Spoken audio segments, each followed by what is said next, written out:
بسم اللہ والصلاۃ والسلام علی رسول اللہ۔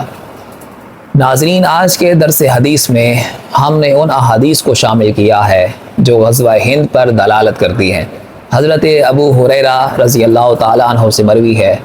وعدنا رسول اللہ غزوۃ الہند، ہم سے رسول اکرم صلی اللہ علیہ وسلم نے غزوہ ہند کا وعدہ فرمایا۔ اور اس پر پھر وہ اپنے جذبے کا اظہار کرتے ہوئے کہتے ہیں، فَإِنْ أَدْرَكْتُهَا أُنْفِقْ فِيهَا نَفْسِي وَمَالِي، اگر میں نے یہ پا لیا، یعنی یہ غزوہ اگر میری زندگی میں ہوا تو میں اس میں اپنی جان اور اپنا مال دونوں خرچ کر دوں گا۔ وَإِنْ قَتَلْتُ كُنْتُ أَفْضَلُ الشُّهَدَاء، اور اگر میں قتل کر دیا گیا تو میں افضل الشہداء کہلاؤں گا، یعنی اس لسٹ میں شامل ہو جاؤں گا جو افضل ترین شہداء ہے۔ وَإِنْ رَجَعْتُ فَأَنَا أَبُو هُرَيْرَةَ الْمُحَرَّرُ، اور اگر میں زندہ بچ کر آ گیا تو میں جہنم کی آگ سے آزاد کردہ ابو ہریرہ ہوں گا،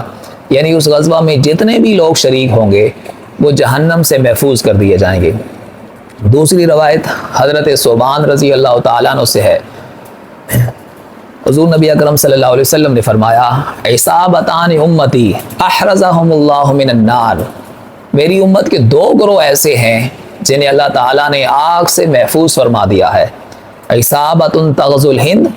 ان میں سے ایک گروہ وہ ہوگا جو ہند پر حملہ آور ہوگا۔ وعصابۃ تکون مع عیسی ابن مریم، اور دوسرا گروہ وہ ہوگا جو حضرت عیسیٰ ابن مریم علیہ السلام کے ساتھ ہوگا، یعنی ان کے ساتھ مل کر جہاد کرے گا۔ اب اکثر یہ سوال ہوتا ہے کہ غزوہ ہند کب ہوگا، تو اس کے وقت کے تعین کا ایک اشارہ تو اسی حدیث میں موجود ہے۔ حضور نبی اکرم صلی اللہ علیہ وسلم نے ایک ہی نشست میں اور ایک ہی کلام میں دونوں گروہوں کا ذکر فرمایا ہے، تو اس سے یہ بات معلوم ہوتی ہے کہ یہ غزوہ آخری زمانے میں ہوگا جب حضرت عیسیٰ ابن مریم علیہ السلام کا نزول ہوگا۔ اور کچھ اور احادیث ایسی ہیں جن سے اس کے وقت کے تعین کی صراحتاً وضاحت ہوتی ہے۔ ابو عبداللہ نعیم بن حماد نے کتاب الفتن لکھی ہے اور اس میں فتن سے متعلق ساری احادیث کو جمع فرما دیا ہے۔ حضرت ابو ہریرہ رضی اللہ تعالیٰ عنہ روایت کرتے ہیں، حضور نبی اکرم صلی اللہ علیہ وسلم نے ہندوستان کا ذکر کرتے ہوئے فرمایا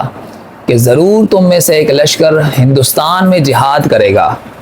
اللہ تعالیٰ انہیں فتح عطا فرمائے گا، حتیٰ کہ ہندوستان کے بادشاہوں کو زنجیروں میں گرفتار کر کے لایا جائے گا۔ اللہ تعالیٰ ان مجاہدین کے گناہوں کو معاف فرما دے گا۔ جب وہ وہاں سے لوٹیں گے تو حضرت عیسیٰ علیہ السلام کو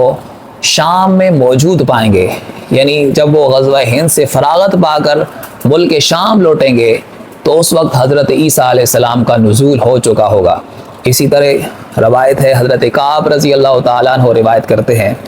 وہ فرماتے ہیں کہ ایک بادشاہ بیت المقدس سے ایک لشکر ہندوستان کی طرف بھیجے گا، وہ اسے فتح کر لے گا اور اس کے خزانوں کو لے لے گا